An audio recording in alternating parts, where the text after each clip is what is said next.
A drive-by shooting with a pellet gun. Police are searching for the person who shot 3 people in a busy shopping area in Alexandria last night. Authorities are now turning to the public. Anybody out there for any information on the case? WLWT News 5's Janelle Walton is leading the way with the latest on the search tonight. Janelle. Mike, the call started coming in to 911 a little after 6 o'clock last night. 3 people were shot, 2 while on a motorcycle and a 3rd while watering plants outside a church. Neighbors say one of those victims, a 13-year-old boy, is still in the hospital tonight.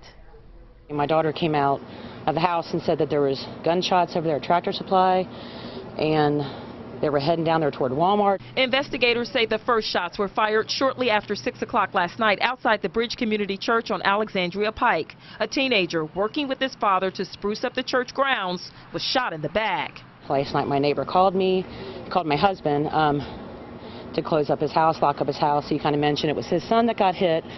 Apparently, possibly with a pellet gun. We're really not sure. It kind of went through his skin. I think it maybe got lodged in his liver. I have yet to find out anything else. We're just hoping that, he's going to be okay and he has a full recovery. Investigators posted information on the department's Facebook page in hopes witnesses would come forward. A man on a motorcycle was shot a short time after the teenager. Police say a surveillance camera might have captured images of the suspect's vehicle.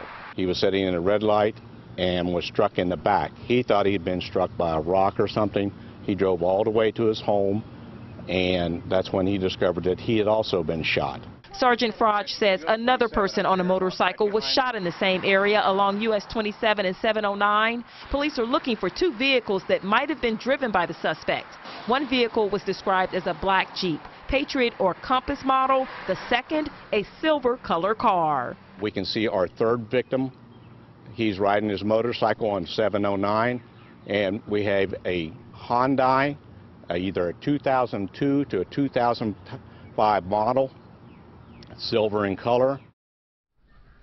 Police say the teenage victim is still being treated at Children's Hospital. The other 2 victims were treated for minor injuries and released. Janelle Walton, WLWT News 5. Janelle, if you have any information to help police, call 911.